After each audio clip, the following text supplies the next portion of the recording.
Hello दोस्तों।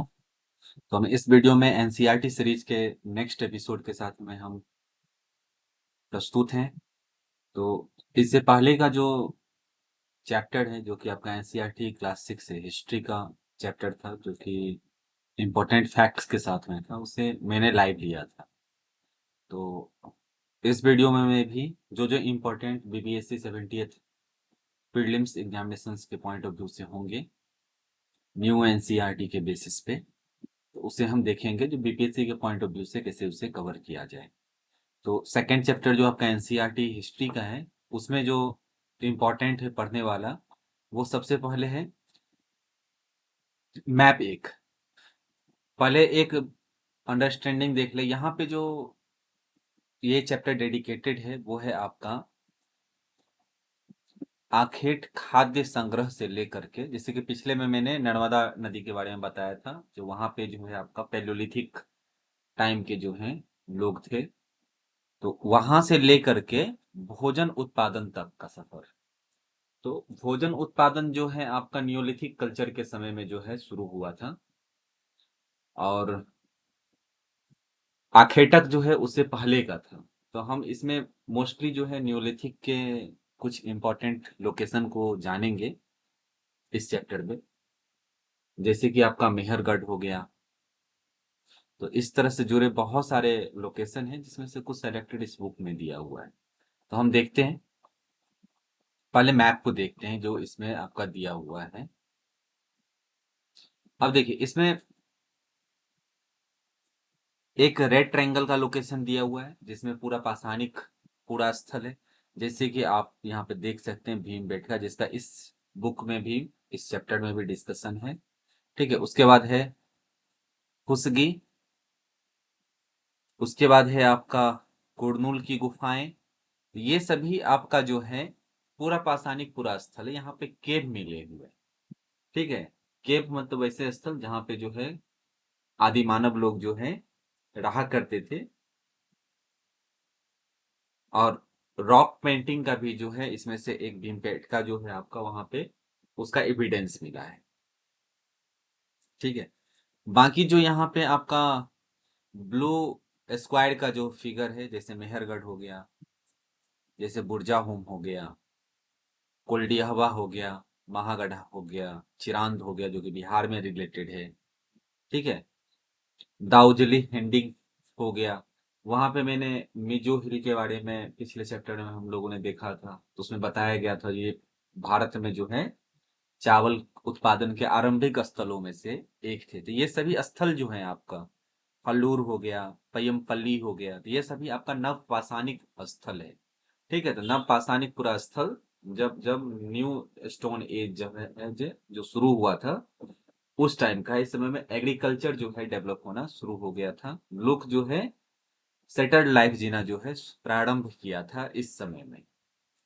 ठीक है, तो हम इसको देखेंगे। तो यहाँ पे आपका ये जो लोकेशन आपका दिया हुआ है ये इम्पोर्टेंट है।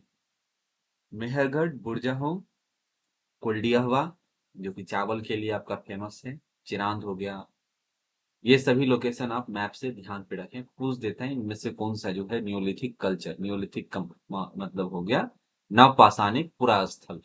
ठीक है, और पुरा पाषाणिक हो गया आपका जो 10,000 मतलब 12,000 साल से पहले का जो पीरियड था, जो मोस्टली जो है केव में जो है आदि मानव लोग जो है वो रहा करते थे, उस समय का जो है स्थल थे। ये भी पूछ सकता है जिसमें से कौन सा जो है पूरा पाषाणिक स्थल है। तो तीन यहाँ पे दिया हुआ है, तो इसको आपको ध्यान पे रखना है। ठीक है, तो जिस पेज पे मैप दिया हुआ है, उसी में एक इम्पोर्टेंट भी आपका कुछ दिया हुआ है, तो उसको भी जाने। इसमें पूरा स्थल के बारे में बताया है। तो पूरा स्थल वह स्थान होता है जहां पर आखेटक खाद्य संग्रहों के होने के प्रमाण मिले हैं। इसके अलावा भी कुछ कई स्थानों पे आखेटक खाद्य संग्रह भग जो है रहते थे, क्योंकि मैंने पिछले वीडियो में ही बताया था आपको, जो आपका पूरा पाषाणिक काल थे उसमें मुख्यतः लोगों का जो पेशा होता था भोजन को लेकर के, जो उत्पादन को लेकर के, चाहे तो वो आखेटक होते थे, चाहे तो वो खाद्य का संग्रह करते थे, जो अलग अलग बीजों का, अलग अलग फलों का जो है वो संग्रह किया करते थे, इसीलिए इसके नाम पे आखेटक का खाद्य संग्रह इनका नाम पड़ा। ठीक है, इसमें खासियत ये है कि जो इसमें से बहुत सारा जो पूरा स्थल मिला है, जहाँ पे आखिर तक खाद्य संग्रहक रहा करते थे, वो है आपका पूरा स्थल नदियों और झीलों के किनारे जो है मिले हैं। ठीक है, नदियों के किनारे छोटे छोटे पत्थर इजिली वहां पे अवेलेबल हो जाता था। ठीक है, दूसरा है जो मछली वगैरह का भी जो है वो लोग जो है पकड़ सकते थे वहां से, इसलिए वो लोग जो है वहां पे रहा करते थे। उसके बाद आपका नेक्स्ट पेज पे जो है आपका एक लोकेशन है जिसका इंफॉर्मेशन है भीमबेटका। ठीक है, जो कि आपका आधुनिक मध्य प्रदेश में जो है ये अवस्थित है। ठीक है, इस पूरा स्थल पर गुफाएं एवं कंदराएं मिली हैं। लोग इन गुफाओं में इसलिए रहते थे क्योंकि यहाँ उन्हें बारिश, धूप, हवाओं से राहत मिलती थी। ये गुफाएं जो है नर्मदा घाटी के पास है। तो अब देखिए, जब जस्ट मैंने बोला है जो मैक्सिमम लोकेशन जो मिला है वो आपका नदियों के किनारे जो है मिला है। ठीक है, क्योंकि पत्थर के उपकरण जो है वो बहुत महत्वपूर्ण होते हैं, इसीलिए ऐसे लोग ऐसी जगहों को ढूंढते रहते थे जहां अच्छे पत्थर मिल सके। उसी पत्थर से वो लोग वेपन बनाते थे, उसी से जो है वो शिकार कर सकते थे। साथ में ये भीमबेटका जो मुख्यतः जो है इम्पोर्टेंट है, वो है आपका शैल चित्र को लेकर के, जो रॉक पेंटिंग है उसको लेकर के। यहाँ पे एक रॉक पेंटिंग दिखाया भी गया है। अब देखिए, जिन गुफाओं में लोग रहते थे उनमें से कुछ की दीवारों पे चित्र मिले हैं। इनमें कुछ सुंदर उदाहरण मध्य प्रदेश और दक्षिण उत्तर प्रदेश की गुफाओं से मिले चित्र हैं। इसमें जंगली जानवरों का बड़ी कुशलता से सजीव चित्रण किया गया है। ठीक है, तो वो लोग पार्ट टाइम में अपना जो है रॉक पेंटिंग जो है वो क्या करते थे। अब यहाँ पे भीमबेटका है, उसको थोड़ा सा हम डिटेल्स में देखते हैं। ये एनसीईआरटी का आपका भीमबेटका क्या जो है फुटेज है। अब देखिए, बहुत सारे जो पुराने लीजेंड्स का मतलब क्या, वो जो पुराने कथाओं में या कहीं कहीं पे जो कहानियां होती थी पुराने समय में, उसमें ऐसा माना जाता था। तो ये आपका जो भीमबेटका है वो आपका ओरिजिनली जो है भीमबेटिका मीनिंग है इसका। ठीक है, भीमबेटिका का मतलब होता है सिटिंग प्लेस ऑफ भीम, जो कि महाभारत के भीम थे। ठीक है, जो कि पांचों पांडव में से सेकंड नंबर पे थे। इसका लोकेशन भी इंपॉर्टेंट है, तो लोकेशन ये है आपका Raisina district in Indian state of Madhya Pradesh, जो कि 45 किलोमीटर जो है साउथ ईस्ट ऑफ भोपाल है। दूसरी बात जो इसके लिए इंपॉर्टेंट है वो है आपका ये यूनेस्को वर्ल्ड हेरिटेज साइट है, जो कि consist of 7 hill and over 750 rock shelter distributed over 10 kilometre. मतलब 10 किलोमीटर में जो है 750 रॉक शेल्टरों का 7 हिलों पे जो है इसका जो है टोटली जो है इसे यूनेस्को वर्ल्ड हेरिटेज साइट के रूप में से घोषित किया गया है। ठीक है, इसमें जो है पेंटिंग है, painting of enormous red bison attacking a man. ठीक है, ये जो है आपका विजुअल ओनली हो तभी हो सकता है जब जो है सन इज जस्ट राइट प्लेस। अभी जो मैं वीडियो रिकॉर्ड कर रहा हूँ ये आपका 21 जुलाई का है, अभी ये न्यूज में था, क्योंकि अभी का ही ऐसा समय है जिस समय में जो है सिर्फ वो जो आप रेड बिसन का जो अटैक है, अटैकिंग अ मैन का जो पेंटिंग बनाया गया है वो आपका विजुअल जो है वो होता है। तो ये जून जुलाई के ही समय में जब सन ओवरहेड होता है, मतलब ट्रॉपिक के कैंसर के ऊपर आता है, उसी के समय में जो है यहाँ पे पेंटिंग को जो है इस पेंटिंग को अच्छे से देखा जा सकता है। इस पेंटिंग का ये खासियत है। ठीक है, दूसरा क्या है, रॉक शेल्टर ऑफ भीमबेटका जो है वो foot hills of Vindhya mountains का जो है वो साउदर्न एज पे है ऑफ सेंट्रल इंडिया प्लेट्यू का। तो ये आपको ध्यान पे रखना है, फुट हिल है ये विंध्या माउंटेन का, विंध्या रेंज से ये रिलेटेड है। अब दूसरी बात है इसका जो टाइम स्पेन है वो कब से कब का है। तो भीमबेटका रॉक शेल्टर का जो है आपका आर्कियोलॉजिकल साइट जो है उसका स्पेन जो है वो पेलियोलिथिक मेजोलिथिक पीरियड के साथ में as well as historic period तक का जो है यहाँ से एविडेंस या पेंटिंग मिला है। ठीक है, हिस्टोरिक पीरियड का मतलब हो गया जब मुझे रिटन जो है डॉक्यूमेंट्स मिलना शुरू हो गया था। ठीक है, तो उस समय का तक का यहाँ से इस गुफाओं से उसका सोर्स जो है वो जुड़ा जुड़ा हुआ है। अब इस साइट को खोजा किसने, इस साइट को जो है वीएस वांकर ने 1957 में खोजा था। ये नाम आपका इंपॉर्टेंट है, अलग अलग एग्जामिनेशन में आता रहता है, तो ये आपको ध्यान में रखना है। ठीक है। अब एक बॉक्स में आपको पूरा स्थल के बारे में थोड़ा सा और डिटेल्स दिया हुआ है। वो है आपका, पूरा स्थल उस स्थल को कहते हैं जहां औजार, बर्तन, इमारतों जैसी वस्तुओं के अवशेष मिलते हैं। ऐसे वस्तुओं का निर्माण लोगों ने अपने काम के लिए किया था और बाद में वे उन्हें वहीं छोड़ करके गए। ये जमीन के ऊपर, अंदर, कभी कभी समुद्र और नदी के तल में भी पाए जाते हैं। इस पुरा स्थलों के बारे में जो है आगे आने वाले चैप्टरों में बताया जाएगा। जैसे कि आपका हो गया इंडस वैली सिविलाइजेशन, उसके बारे में जो भी रिवील किया गया है वो पूरा स्थल में जो अलग अलग अवशेष मिले हैं वस्तुओं का, उसका ही अध्ययन करके दोबारा से किया गया है। अब आपके मैप में बोल रहा है जो कुरनूल की गुफाओं को खोजने के लिए। ठीक है, पहले इसको पढ़ते हैं, फिर इसके बारे में थोड़ा सा डिटेल्स में देखेंगे। ये आपका कुरनूल की गुफा जो है वो इसलिए फेमस है क्योंकि यहाँ से राख के अवशेष मिले हैं।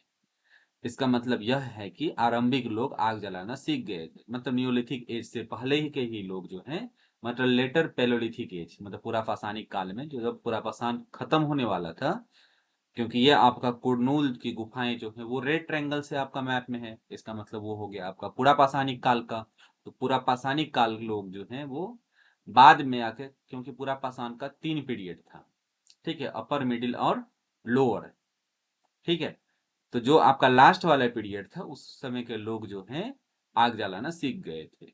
आग का इस्तेमाल कई कार्यों के लिए किया गया होगा, जैसे कि प्रकाश के लिए, मांस भूनने के लिए, खतरनाक जानवरों को दूर भगाने के लिए। तो यहाँ पे ये सभी सोर्सेज जो है, यहाँ पे आग मतलब राख का अवशेष जो है वो कुरनूल की गुफाएं से मिली है। तो अब हम इसको थोड़ा सा पढ़ते हैं। ठीक है, अब देखिए वहीं पे जो है आपका आंध्र प्रदेश में, जहाँ पे ये आपका पहले ये कुरनूल जो है आपका रायलसीमा रीजन में जो था, बाद में ये अलग हो गया है। ठीक है, तो हम रायलसीमा हिल में और भी लोकेशन ऐसा है जहां पे जो है अलग अलग लोकेशन पर पहले के जो पूरा पाषाणिक लोग रहते थे उसके एविडेंस मिले। जैसे आपका है बेलम केव। ठीक है, ये नाम आपको ध्यान पे रखना है। ये बेलम केव जो है वो लोकेटेड है नदियाला डिस्ट्रिक्ट ऑफ आंध्र प्रदेश, जो कि आपका रायलसीमा रीजन है। Second largest cave system on Indian सब कॉन्टिनेंट। पहला लार्जेस्ट हो गया आपका भीमबेटका, उसके बाद ये सेकेंड लार्जेस्ट है। ठीक है, इसी में से एक जो है, इसी सिस्टम में से एक है आपका कुरनूल की गुफा। ठीक है, Belum came to scientific attack मतलब attention in 1884 by a British surveyor Robert Bruce. तो रॉबर्ट ब्रूस के समय में जो है इसका अटेंशन हुआ था। क्यों? अब ये आपको ध्यान रखना है इस नाम को, जो ये रॉबर्ट ब्रूस हैं उसका बहुत सारा इंडियन आर्कियोलॉजी को कंट्रीब्यूशन था, इसीलिए इनको फादर ऑफ प्री हिस्ट्री बोला जाता है। अगर आपसे पूछा जाए कि किन्हें फादर ऑफ प्री हिस्ट्री बोला गया है, तो वो है आपका रॉबर्ट ब्रूस। ठीक है, क्योंकि इनको ही जो है आपका सबसे पहले जो है पेलोलिथिक स्टोन टूल का इन्होंने खोज किया था। ठीक है, तो ये कहाँ से मिला था आपका? तो ये पैलोलिथिक टूल जो है आपका पल्लावरम नियर मद्रास में जो है एक लोकेशन है वहां पे, जो कि आपका अतिरम पक्कम, यहाँ पे उन्होंने एक साइट का डिस्कवर किया था जहां से इनको पैलोलिथिक स्टोन टूल जो है, जो कि आपका हैंड एक्स था, वो मिला हुआ था। ठीक है, बेलम केव जो है आपका लोकेटेड है Belum village in Kolimi Gundla mandal of Nandyal district near Kurnool district of Andhra Pradesh. Kurnool district को अलग कर दिया गया, अब सेपरेट डिस्ट्रिक्ट है रायलसीमा रीजन में, ये आपका सेपरेट हो गया है। ठीक है, अब यहाँ पे क्या है आपका जो Ketavaram rock painting are dated back to the palaeolithic era. यहाँ पे भी दूसरा आपका है केट्टावरम रॉक पेंटिंग। तो दूसरा ये हो गया आपका कुरनूल की गुफा के पास में ही ये सारा आपका एविडेंस जो है। तो आपको ये सारे आपको याद रखना। केट्टावरम रॉक पेंटिंग कहाँ पे है? तो वो भी आपका आंध्रा में है। उसके बाद हो गया बेल्लम केव कहाँ पे है? तो वो भी आपका आंध्र प्रदेश में है। सारे जो है आपके कुरनूल गुफा के आसपास के ही क्षेत्र हैं। ये सारा आपका पूरा स्थल है आपका पैलियोलिथिक साइड का। ठीक है। अब यहाँ पे जो है नाम और तिथियां भी इस पेज में आपका इंपॉर्टेंट है, जो आपको जानना चाहिए। ठीक है, जैसे कि आरंभिक काल वो जैसे यहाँ पर बताया गया है, जो आर्कियोलॉजिस्ट जो होते हैं वो टाइम का अलग अलग डिवीजन किए हैं। ठीक है, तो उन्होंने आरंभिक काल को जो का डिवीजन किया था, उसका नाम उन्होंने पूरा पाषाण काल कहते हैं उसको। ठीक है, तो ये आपका पूरा पाषाण जो है दो शब्दों से बना हुआ है। ठीक है, पूरा जिसका मतलब होता है प्राचीन, और पाषाण का मतलब हो गया पत्थर।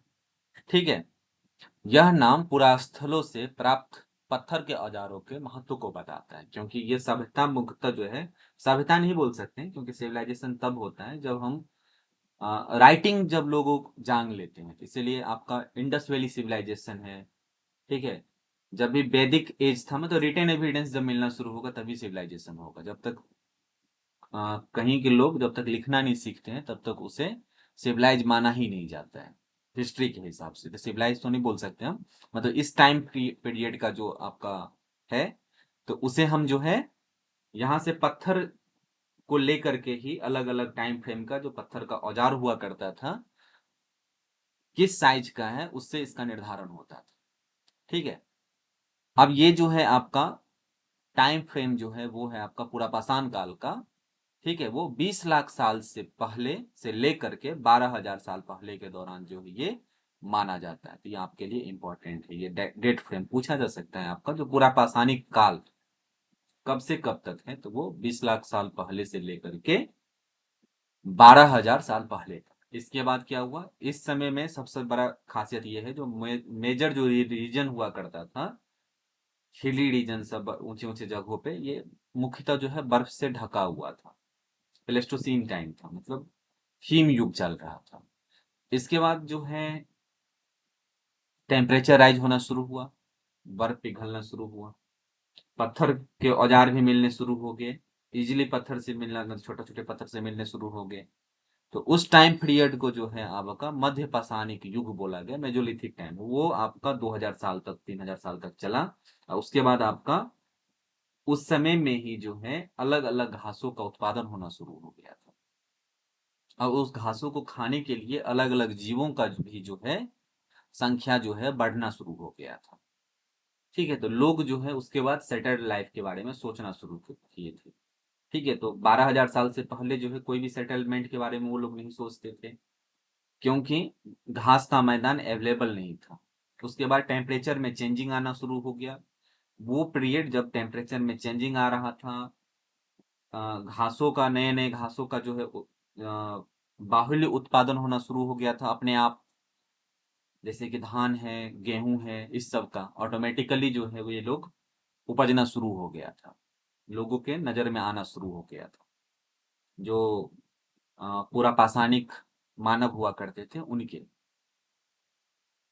तो वो पीरियड जो है आपका वो मेजोलिथिक पीरियड है। उसके बाद का जो पीरियड 9,000 साल के बाद का है, ठीक है, 10,000 साल के बाद का है, मतलब 10,000 साल पहले से, वो आपका नियोलिथिक पीरियड।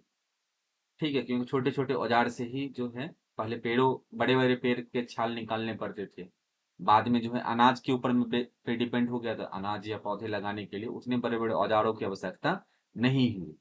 साथ में बड़े बड़े जानवरों का शिकार करने की भी जरूरत नहीं हुई जब आपका नव पाषाणिक काल शुरू हो गया था। क्योंकि जब आपका नव पाषाणिक समय नहीं था, तो सिर्फ और सिर्फ बड़े बड़े जानवर का ही शिकार करने के लिए करना पड़ता था। बड़े बड़े जानवरों का शिकार करने के लिए लोगों को बड़े बड़े औजारों की आवश्यकता पड़ती थी।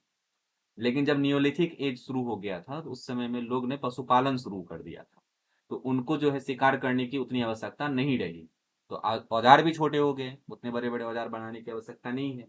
इसीलिए जो है, जो पूरा पाषाणिक काल का या इस तरह के जो पत्थर के औजारों पे जब आंकलन किया जाता है किसी युग का, ठीक है, तो वो मोस्टली जो है इसके साइज का, मतलब जो रिक्वायरमेंट था उसके रिक्वायरमेंट के हिसाब से ही उनका आंकलन किया गया है। तो ये जो आपका पूरा पाषाणिक काल है, इसे तीन भागों में जो है वो विभाजित किया गया है। एक है आपका आरंभिक, दूसरा है मध्य, और उसके बाद है उत्तर पूरा पाषाणिक युग। मानव इतिहास का 99% इतिहास जो है इसी काल के दौरान घटित हुआ है। ठीक है, मतलब मतलब होमोसेपियंस सेपियंस बनने से पहले तक का जो भी पीरियड था, होमो इरेक्टस था, होमो होविल्स था, ये सभी इससे पहले ही हो गया था। ठीक है, तब तक जो है लोग जो है मॉडर्न ह्यूमन जो है बन चुके थे। ठीक है, तो इसीलिए इसने बोला गया कि 99% कहानियां जो है मतलब इंसान बनने की, मानव बनने की यहाँ तक में कंप्लीट था। ठीक है, जिस काल में हमें पर्यावरणीय बदलाव मिलते हैं उसे हम मेजोलिथिक यानी मध्य पाषाण युग कहते हैं। इसका समय लगभग 12,000 साल से पहले से लेकर के 10,000 साल पहले तक का माना गया है। ये आपको ध्यान में रखना है। ठीक है, इस काल के पाषाण औजार आमतौर पे बहुत छोटे होते थे। इसे माइक्रोलिथिक यानी लघु पाषाण कहा जाता है। ठीक है, प्रायः इस औजारों में हड्डियों या लकड़ियों के मुट्ठे लगे हाशिए, आड़ी जैसे औजार मिले हैं। ठीक है, ये आपका जब मध्य पाषाणिक पीरियड लास्ट होना शुरू हुआ था तब ये हड्डियों का जो है टूल मिलना जो है वो शुरू हुआ था, क्योंकि मुख्यतः ये हड्डियों से बने हुए औजार जो है न्यूलिथिक कल्चर को रिप्रेजेंट करता है। जैसे कि चिरांद हो गया आपका बिहार का, वो रीजन जो है आपका अ, जानवरों के हड्डियों से बने वेपन को लेकर के फेमस है। ठीक है, साथ साथ पूरा पाषाणिक युग वाले औजार भी इस दौरान जो है पाए जाते हैं। जो पहले का औजार था वो तो भी था यहाँ पे, उतनी ज्यादा संख्या में नहीं होगी, लेकिन नए नए औजार भी मध्य पाषाणिक काल में मिलना शुरू हो गया। अगले युग की शुरुआत जो है 10,000 साल से पहले होती है। इसे जो है नव पाषाण युग कहा जाता है। नव पाषाण का मतलब क्या, नाम से ही है, नव मतलब नए नए पाषाणिक जो है हथियार से वो रिलेटेड होगा, उतना हैवी नहीं होगा। ठीक है, इसके बाद आपको नेक्स्ट पेज पे भी थोड़ा सा डिटेल्स पढ़ने के लिए मिल सकता है। यहाँ पे बदलती जलवायु, जो कि मैंने अभी जस्ट बताया है, जो लगभग 12 साल पहले जो है दुनिया की जलवायु में बड़े बदलाव आए थे। ये क्वेश्चन के रूप में पूछा जा सकता है। ठीक है, जो हिम युग का अंत जो है कब शुरू हो गया था। ठीक है, तो वो है आपका 12,000 साल पहले। ठीक है, और गर्मी बढ़ने लगी। इसके परिणाम स्वरूप जो है कई क्षेत्रों में घास वाले मैदान बनने लगे। अब घास वाले मैदान जब ही बनेंगे तो ऑब्वियस है घास को खाने वाले पशुओं की, जानवरों की संख्या बढ़ेगी। ठीक है, तो हिरन, बारहसिंहा, भेड़, बकरी और गाय जैसे उन जानवरों की संख्या बढ़ी जो घास खा करके जिंदा रह सकते थे। अब है जो लोग इन जानवरों का शिकार करते थे, ठीक है, क्योंकि इन जानवरों का शिकार करना आसान था, तो वे भी इनके पीछे आ गए और इसके खाने पीने की आदतों, प्रजनन के समय की जानकारी हासिल करने लगे। ठीक है, अब जब भी ये जानकारी हासिल करने लगे तो फिर ऑब्वियस है उनको एक जगह पे, आपको जहां जहां जानवर रुकता है उसको स्टे करके उनको रुकना शुरू कर दिया होगा। ठीक है, तो ये जानकारी जब एकत्रित करने लगे तो हो सकता है कि तब लोग इन जानवरों को पकड़कर अपनी जरूरत के अनुसार पालने की बात सोचने लगे होंगे। साथ ही इस काल में मछली भी भोजन का महत्वपूर्ण स्रोत बन गया था। ठीक है, क्योंकि नदी के किनारे जो है आपका लास्ट में जो लेटर पैलियोलिथिक एज का जो टाइम था उसमें नदी के किनारे लोग बसते थे, तो नदी में से मछली को पकड़ना आसान होता था। ठीक है, अब देखिए यहाँ पे आपके खेती और पशुपालन की शुरुआत, तो ये भी जो हेडिंग से ये आपका दिया हुआ है टॉपिक, ये भी थोड़ा बहुत इंपॉर्टेंट है। क्यों इंपॉर्टेंट है, जिसमें आपको एक कुछ फैक्ट दिया हुआ है। इसी दौरान जो है उपमहाद्वीप में विभिन्न भिन्न इलाकों में गेहूं, जौ और धान जैसे अनाज प्राकृतिक रूप से उगने लगे थे। ठीक है, तो अगर पूछा जाए कब, तो मेजोलिथिक टाइम में। ठीक है, शायद महिलाओं, पुरुषों और बच्चों ने इन अनाज को भोजन के लिए बटोरना शुरू किया होगा। साथ ही वे जो हैं यह भी सीखने लगे होंगे कि यह अनाज कहाँ उगते थे और कब पककर तैयार होते हैं। ठीक है, ऐसा करते करते लोगों ने इन अनाजों को खुद पैदा करना सीख लिया। ठीक है, इस प्रकार धीरे धीरे वो कृषक बन गए। जब भी कृषक बन गए, पशुओं का पालन करना शुरू कर दिया। ठीक है, तो ये दोनों जब शुरू हो गया तो ये आपका लेटर मेजोलिथिक टाइम का था, मतलब जब ये होना शुरू लास्ट हो रहा था मेजोलिथिक टाइम, जब ये पूरे प्रॉपर सीखना शुरू हो गया था, तो उसी समय का जो शुरुआत है उसे हम नवपाषाण काल का शुरुआत मानते हैं। ठीक है, इस तरह के लोग ने अपने घरों के आसपास चारा रख करके जानवरों को आकर्षित कर उन्हें पालतू बनाना, मतलब बनाया होगा। सबसे पहले जिन जंगली जानवरों को पालतू बनाया गया वह जानवर है कुत्तों का जंगली पूर्वज, सबसे पहले अगर पूछा जा सकता है सबसे पहले किस जानवर को पालतू बनाया गया, तो वो है आपका कुत्तों को जो है सबसे पहले बनाया गया। उसके बाद जो है लोग भेड़, बकरी, गाय और सुअर जैसे जानवरों को अपने घरों के नजदीक आने को उत्साहित करने लगे। ऐसे जानवर झुंड में रहते थे और ज्यादातर घास खाते थे। अक्सर लोग अन्य जंगली जानवरों के आक्रमण से इनकी सुरक्षा किया करते थे और इस तरह धीरे धीरे वो जो है पशुपालक बन गए। तो ये दोनों टॉपिक जो आपका इस पेज पे दिया हुआ था वो आपका इंपॉर्टेंट था। ठीक है, अब नेक्स्ट पेज पे भी आपको एक फैक्ट दिया हुआ जो आपको जानना चाहिए, जो घरेलूकरण की प्रक्रिया। अब पूछा जा सकता है जो घरेलूकरण की प्रक्रिया मतलब डोमेस्टिकेशन में क्या ऐसा डिफरेंस हो जाता है जिससे जो है आर्कियोलॉजिस्ट को पता चलता है जो हाँ लोगों ने इन जानवरों का जो है पालतू बनाना शुरू किया था, ये जानवर जो है पालतू नहीं थे। अब जैसे एग्जाम्पल में इसमें दिया हुआ है, लोगों द्वारा पौधे उगाने, जानवरों की देखभाल करने को घरेलूकरण की प्रक्रिया जो है का जो है वो नाम दिया गया है। अपनाए गए पौधे तथा जानवर अक्सर जो है जंगली पौधे तथा जानवरों से भिन्न होते थे। अब ये क्वेश्चन ये है जो क्या भिन्नता होती होगी उसमें। ठीक है, इसकी वजह यह है कि इस प्रक्रिया के तहत जो है अपनाए गए पौधे या जानवरों का लोग चयन करते होंगे। उदाहरण के तौर पे लोग जो है उन्हीं पौधे तथा जानवरों का चयन करते थे जिनके बीमार होने की संभावना कम होती होगी।